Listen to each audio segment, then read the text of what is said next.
Vedare tinokuchingamidzai zvekare kune chimwe chirongwa pano paZim Facebook Secrets and Confessions.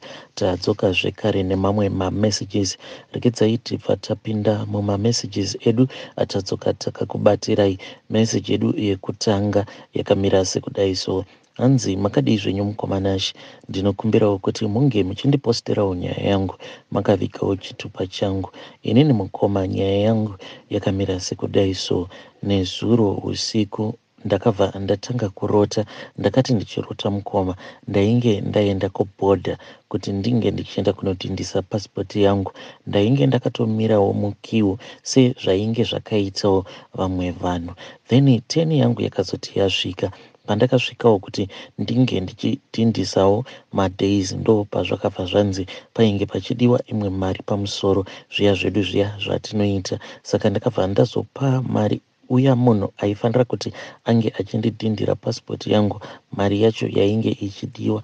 Ndamupa kudaro mari iya mukoma, iye akabva arakidza kuti ainge asina kufadzwa neizvo zvandainge ndaita. Saka ndakabva ndazoburitsa imwe mari yandakaburitsa mukoma ndinorangarira kuti yainge iri 200, ma 200 aya akabatana. Ndokubva ndamupa 200 rands iya. Iye akabva aigamuchira. Akati aigamuchira ndokubva atora chiya chidhindo chavanoshandisa. Handizivi kuti chii chakanyatsokuitika pachidhindo ichocho, nekuti akati asati ashandisa chidhindo chiya ndokubva achitarisa akabva aita sekunge chainge chiine problem. Ndokubva asimuka kudaro mukoma, iye akabva angosiya andipa pasipoti yangu. So akati asimuka ndokubva ndaona kuti munhu uyu ainge achitoenda kutonodana mamwe mapurisa kuitira kuti vange vachizondisunga.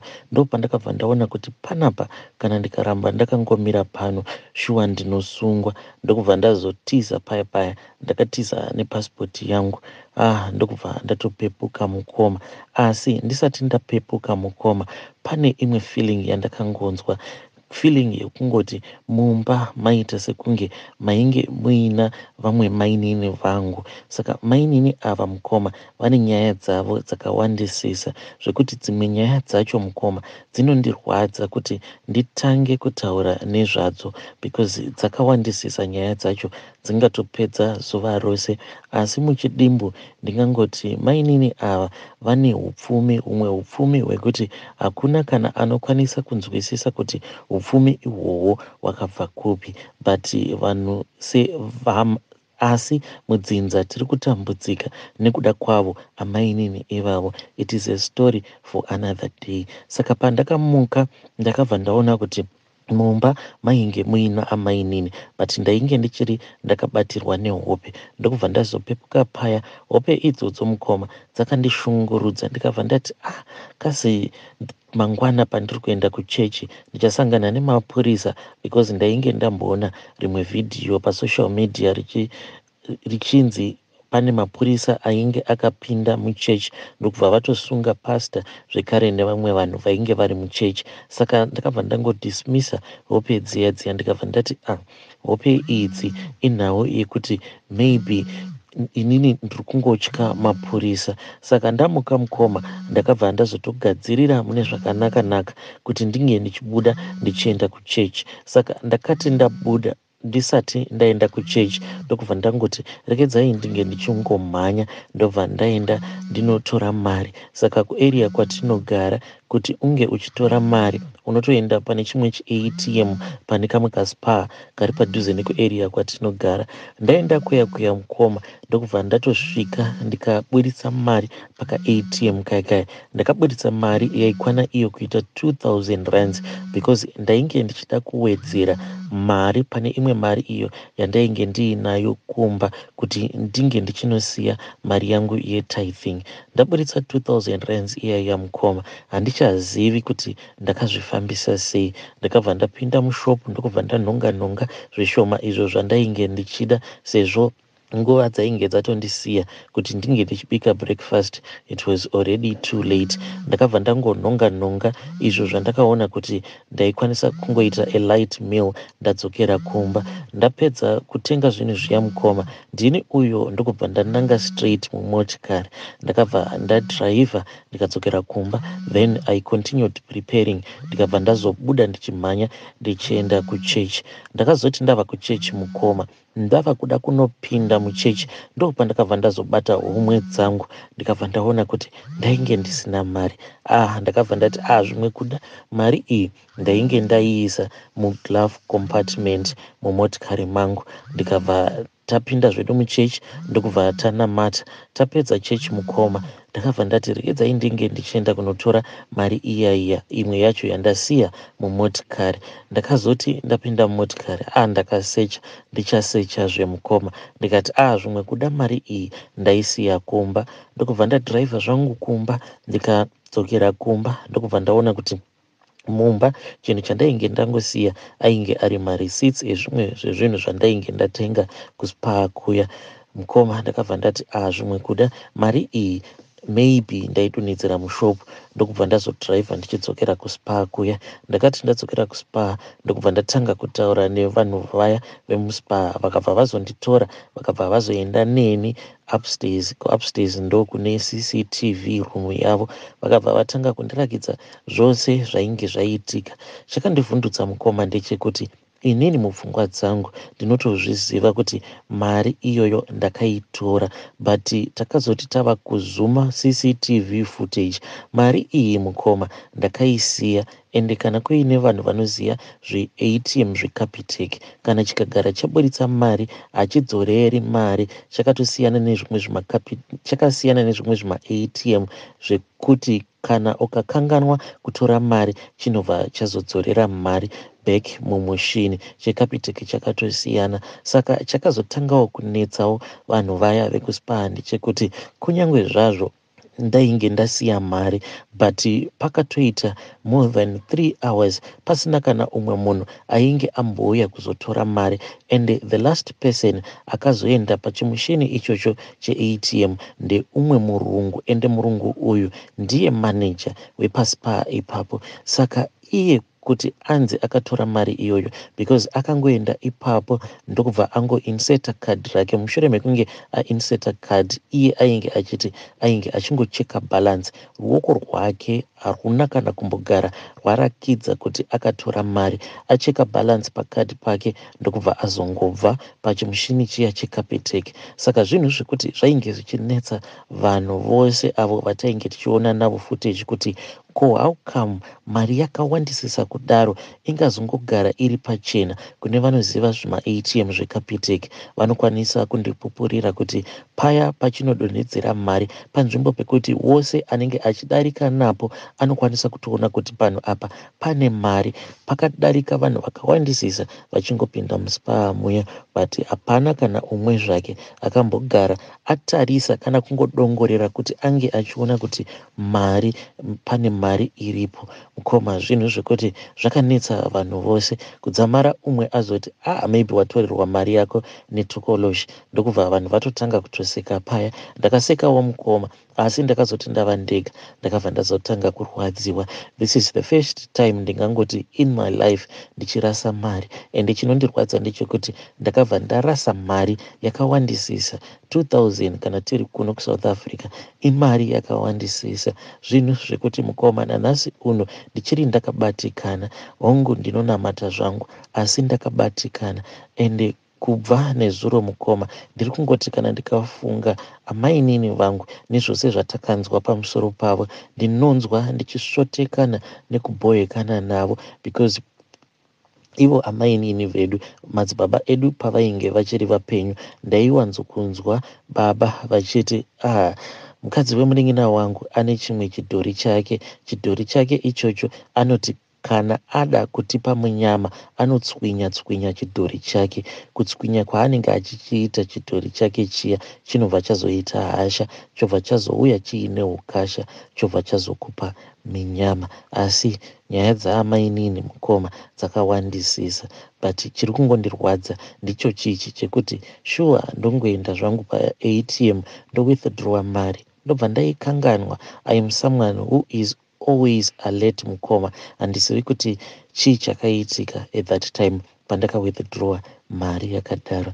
This thing it happened yesterday chaiwo. Mareceipts ndinawo, just that one of the receipt ndakazorisiya kuspa ikoko nestress ndakazongorikanganwa muCCTV room, but manotifications ekubank nditori nawo anotorakidza kutoti ndakatotora mari, but mari yacho mukoma hameno kuti chii chakazoitika kuti nditi ndakangoikanganwa ikazodii hamenowo mukoma. Zvimwe kudawo ndakangodhonoterawo vamwewo vanotambura. Vedare ndo message iyo yandakatumidzirwa ichibva kuna mukoma vedu. Mukoma vedu ava vakati vachiisa voice note ravo ndichiriteerera vainyatsonzwa kuti there is pain muvoice mavo. Zvinhu zvakaitika zvinovarwadza. Kana wakambosanganawo nesituation yakadai, please taurai neni ndobva ndazoposta nyaya yenyu. Regedzai tibva taenda panyaya yedu inotevera.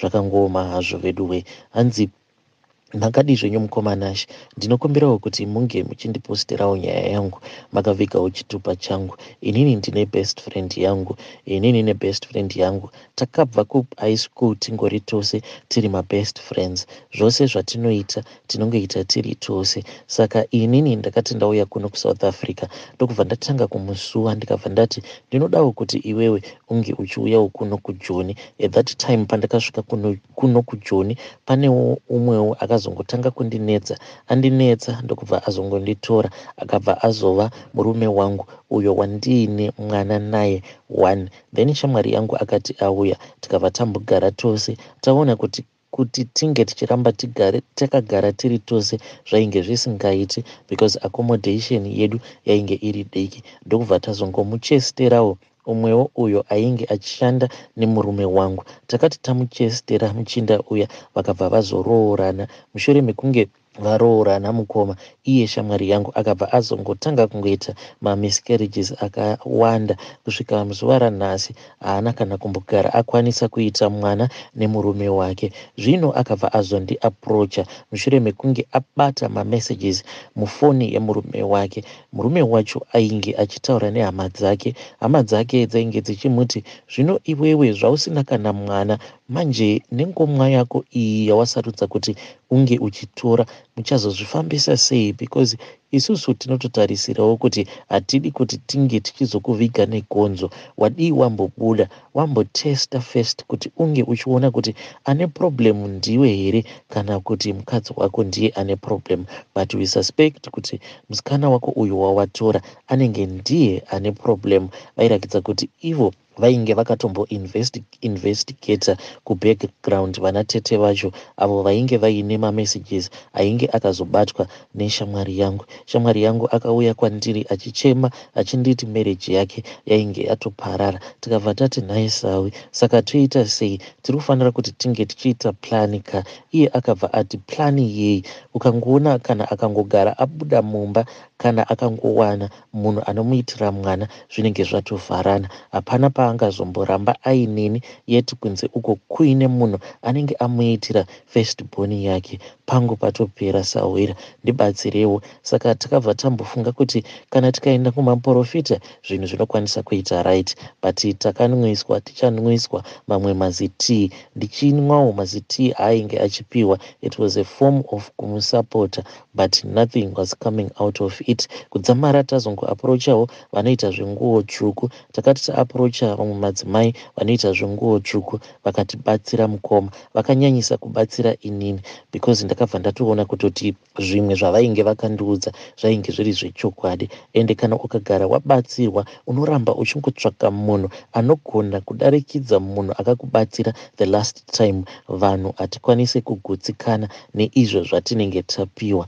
Takabva tazongosanganawo nevamwe vamwe baba ava vanoitawo izvozvozvo zvekupota vachirapa, but ivo vanobva kuMalawi. Saka vakabva vati ivo vaikwanisa kubatsira shamwari yangu. Zvavaikwanisa kumuitira ndezvekuti vaikwanisa kuvhara pfungwa dzemurume weshamwari yangu kuitira kuti paanenge achifamba asambotarisa vamwe vakadzi.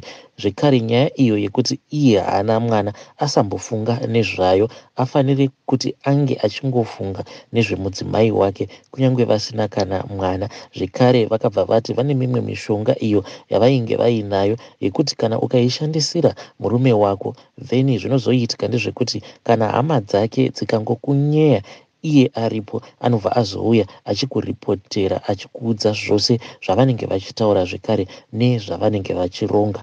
Takabva tapiwa mishonga iya because inini ndakabva ndati aiwa, pano pakanaka, neniwo ndinotoidawo mishonga iyoyo. Kunyange zvangu marriage yangu was perfect, ndakabva ndatora mishonga iya, ndini uyo ndikabva ndatanga kubikira murume. Ndakabva ndanzwa murume ava kutanga kutaura achiti, hameno kuti chii chawakaisa kuzasi kwako, because each and every time pandiri kurara newe ndiri kunzwa sekunge this is the first time waindava kusakwanisa kukuguta. Ndakabva ndaziva kuti shasha yainge yadya yaguta. Ukuwosahwira ainge achiuya nemaresults achitaura iye achiti zvose zviri kufaya. Murume ari kutaura iye achiti especially panguva iya yekuti anenge ari pamusoro, anenge achiti baby, nyange ukasandiitira mwana hachisi chinhu, handina basa nemwana, tinokwanisa kungotora nherera tobva tazongotora nherera iya tobva tatoti ndiye ava mwana wedu. Ndo kamubhejero kacho kaainge ava kuita. Zvekare ainge ava kurudunura dende rose iro rainge richirongwa navatete veshamwari yangu, vachiti ivo vaikwanisa kutotsvaka umwe musikana aikwanisa kungogara kumusha ikoko zvisingazivikanwe neshamwari yangu. Takabva taziva kuti makasa edu atainge tichitamba tainge tamahwina. From very on mukoma, inini zvekudyisa murume ndakatongoona kuti zvainge zvisimo mandiri, because murume uya iye ainge akati zvinhu zvekuti zvinopota zvichirinyuwiwa, saka taifanira kuti tirambe tichingodzokera kune n'anga iya, but ainge isiri n'anga inorapa zviya zvekutoti ukapinda mumba macho unoona kuti in'anga. Ainge atongoriwo murume ainge ari normal. Chakazongondibowa ndechekuti pose paunodzokera uchinorinyuwa painge pachidiwa mari yakawandisisa. Ndichikompeya marriage yangu neyeshamwari yangu, ndakabva ndangoona kuti inini there was no need. Shamwari yangu haana kana kumboregedza kuenda kusvika murume wacho ava kuita sekunge fuza chairo. Nanhasi uno mukoma, murume wacho unotoona kutoti baba ava avatomborina kana kukwana. Munhu anotooneka kutoti munhu uyu akadyiswa nemukadzi wake. Chakazonyanya kuita kuti vanhu vemunharaunda matinogara vange vachisuspekta inhau yekuti shamwari yangu ainge avawo nechikomba chake, but chikomba ichi chakabva chazozivikanwa nevamwewo vemunharaunda. Umwewo murume ndokubva ati regedzai ndinge ndichienda kunoudza murume wacho.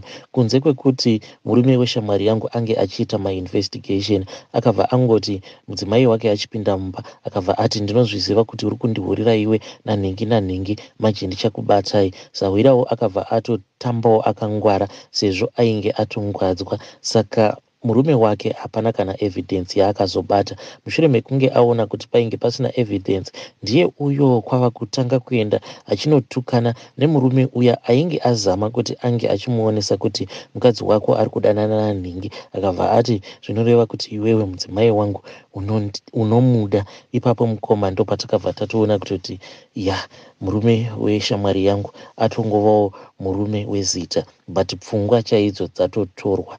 Takararama mukoma, upenyu huchingoendeka wakadaro. Handizivewo kuti sahwira wangu nemurume wangu vakabva vazoita connection pai, because out of nowhere mukoma, ndaiti kana ndapepuka ndaibva ndatanga kunzwa murume wangu achirotomoka, ende aiti kana achirotomoka anenge achitaura zita reshamwari yangu. Ndaizoti kana ndamumutsa iye aibva ati hapana kana chandinoziva. Nekufamba kwenguva mukoma, ndakabva ndazoona mapictures eshamwari yangu. Mapictures acho awa shamwari yangu akamatora achiratidza kuti iye ainge achibva kunogeza. Saka ndakabva ndatanga kumubvunza shamwari yangu kuti ko mapictures rako. How come achipinda mufoni memurume wangu akapinda sei? Iyewo mukoma anoti hapana kana chaanoziva, bvunza murume wako. Zvinhu zvekuti nanhasi uno mukoma, zvawira wangu uyu kuti ndinge ndichinetsana naye, ndinonyara kuti kana ndikanetsana naye, sezvo tiri vanhu vane madhiri edu atakamboita, mamwe madhiri andisingatombodi kutaura pamhepo anobva azondiexposa. Saka nyaya iyi ndakabva ndangoti regedzai ndisiyane nayo, but inondirwadza mukoma. It is not an easy thing kuti unge uchiona mapictures eshamwari yako, because ainge akatovhura tawel mazamu ake ose awa ari panze. Ko mapictures awa akazopinda seiko mufoni yemurume wangu iye nanhasi uno? Kunyange zvazvo zvinhu izvi zvatova negore zvaiitika, anongoti handina kana chandinoziva, hameno kuti akamawana pai. Iyewo murume wangu ndikamubvunza semunhuwo wekuti munhu wandakadyisa, anozogumisidzira ava kuchema. Kana nyange ndikamuvhundutsira, anoratidza kuti kune chimwe chinhu chihombe chaanotya kudarikidza inini. Anozototanga kutochema achiti haaziviwo kuti mapictures acho akapinda sei mufoni. Mapictures iwawo mukoma ndakamatora ndikabva ndazomachengeta somewhere, but to be honest with you, anondirwadza mapictures iwawo kana ndikangomatarisa. Hei vedare, ndo message iyo yandakatumidzirwa ichibva kuna vahanzvadzi vedu. Zvakangooma hazvo veduwe, vanhu kutopfuurirana kutoenda kunotora mishonga hanzi yekuba pfungwa. Hei, zvakangooma hazvo veduwe. Saka unenge wava kungorarama, wangova chizombi, wangova munhu anenge asina kana pfungwa, asingafungi, achitoita zvokufungirwa. Hei, yeah, hanzi ukaona munhu ava kudyisa munhu wake, hei, panenge paipa ipapo, panenge pashata, because uya wacho anenge adyisa anobva atoita sekunge anenge apiwa certificate rekuti aite magirlfriends kana kuti maboyfriends. Zvinombofamba sei kune vakadyisa varume kana kuti vakadyisa vakadzi vavo? Please uyai kuinbox mobva mazombotiudza kuti zvinombonyatsokufamba sei. Inhau yekuti munenge mava kuona here kuti wacho wamunenge mugere naye anenge asisina kana sei over your actions, mobva mangoti zvakangofanana, regai nditi zvandinoda.